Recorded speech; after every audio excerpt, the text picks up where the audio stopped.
नमस्कार मंडळी, स्वागत आहे तुमचं पुन्हा एका नवीन रेसिपीमध्ये। आज मी ते शेंगदाणा दुधी बटाट्याची आंबट गोड तिखट अशी भाजी बनवणार आहे।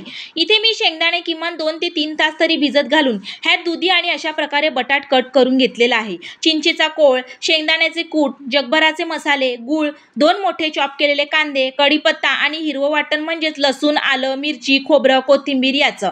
आता एका बाजूला मी कुकर गॅसवर ठेवून ह्याच्यात मी 2 पळी तेल टाकलं।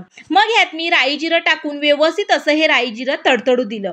नंतर ह्याच्यात मी चॉप केलेला कांदा, कढीपत्ता टाकून व्यवस्थित कांदा परतून घेतला। कांदा परतून झाल्यानंतर ह्याच्यात मी हिरवं वाटण टाकलं। हे तेल सुटेपर्यंत व्यवस्थित असं मी वाटण परतून घेतलं। वाटण परतल्यानंतर ह्याच्यात मी सर्व जगभराचे मसाले म्हणजेच हळद, आगरी मसाला, काश्मीरी लाल मिर्च पावडर, गरम मसाला, मीठ, धने पावडर घालून व्यवस्थित असं मिक्स केलं। गूळ मी थोड्या वेळात घालणार आहे। मग याच्यात मी शेंगदाणे, दुधी, बटाट हे सर्व घालून पुन्हा हे सगळं भाजी मिक्स करून घेतली।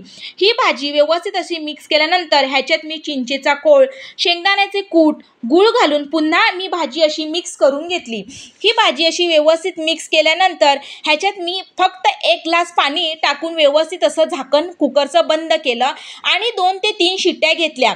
नंतर ह्याच्यामध्ये मी वरून थोडी कोथिंबीर घातली। तयार आहे आपली आंबट गोड अशी शेंगदाण्याची दुधी बटाट्याची भाजी। रेसिपी आपल्यास आवडल्यास नक्की करून बघा आणि लाईक, शेअर, कमेंट आणि सबस्क्राईब करायला विसरू नका। धन्यवाद।